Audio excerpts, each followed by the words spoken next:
The U.S. Department of Energy makes a huge hydrogen demand-side announcement. Will this new consortium be able to jumpstart demand, or will the three pillars stand in the way? I'll go over the announcement and give my thoughts on today's Hydrogen Podcast. So the big questions in the energy industry today are: how is hydrogen the primary driving force behind the evolution of energy? Where is capital being deployed for hydrogen projects globally? And where are the best investment opportunities for early adopters who recognize the importance of hydrogen? I will address the critical issues and give you the information you need to deploy capital. Those are the questions that will unlock the potential of hydrogen, and this podcast will give you the answers. My name is Paul Rodden, and welcome to the Hydrogen Podcast. In a press release on January 17th from the Department of Energy's Office of Clean Energy Demonstrations, DOE selects consortium to bridge early demand for clean hydrogen, providing market certainty and unlocking private sector investment.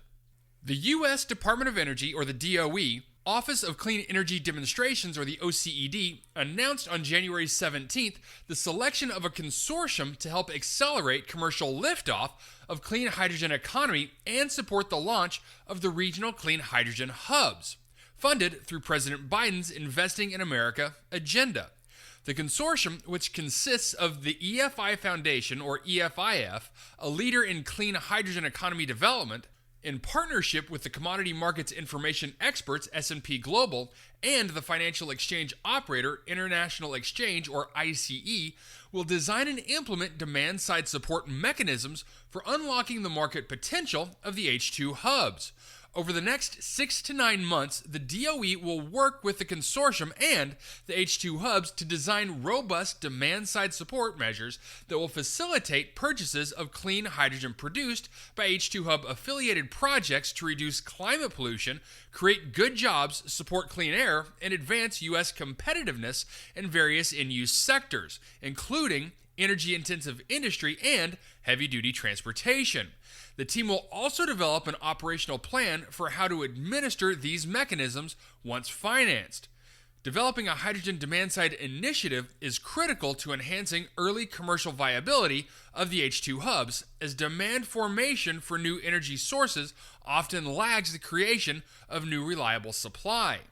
Demand-side support and other demand pull measures bridge the gap between producers who need medium to long-term offtake certainty for a significant portion of their projected output to secure financing to build a project, and buyers who often prefer to buy on a short-term basis for energy inputs that are beginning to be produced at scale, like clean hydrogen.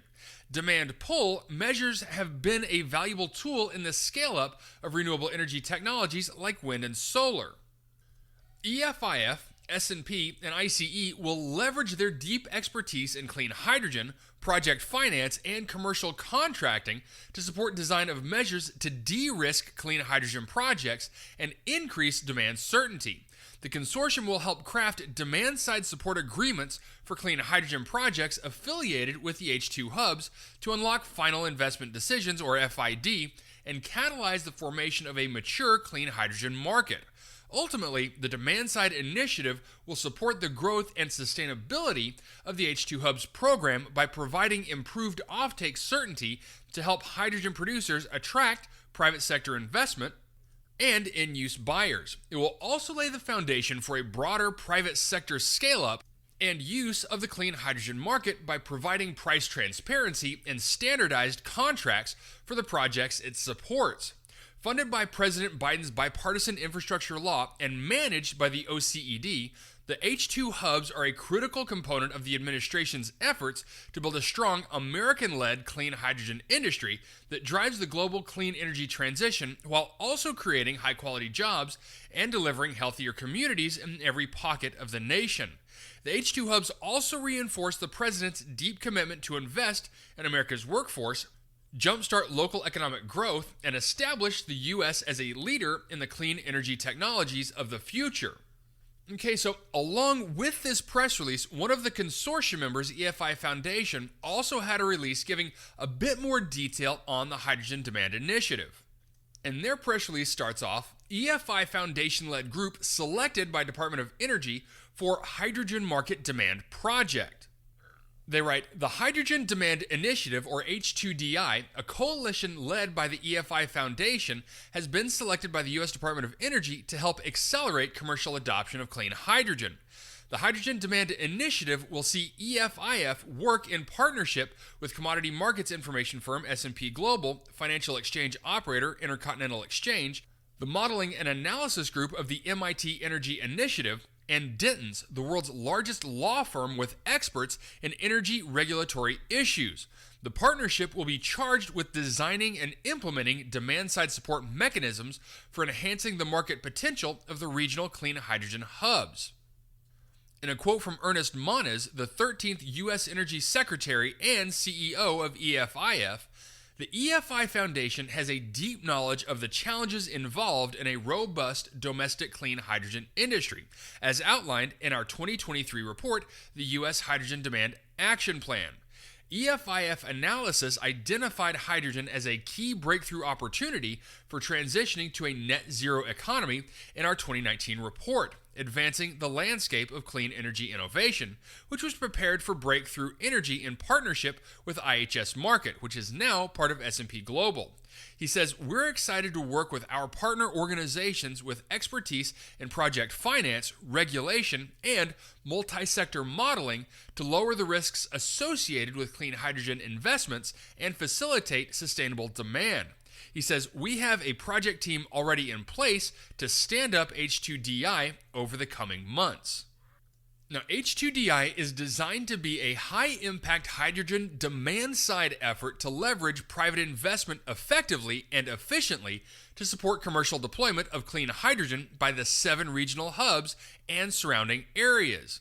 In a quote from Alex Kaiser, EFIF's Chief Operating Officer and the Managing Director of H2DI, we see the regional hubs as the engines for clean hydrogen market formation in the United States. EFIF and its terrific team of partners will target these federal resources to support clean hydrogen offtake and lasting cost curve reductions. EFIF will draw on its extensive body of analytic work on related issues, including carbon capture and storage, technology innovation, market development, environmental justice, and clean energy finance to inform the analysis performed for the project.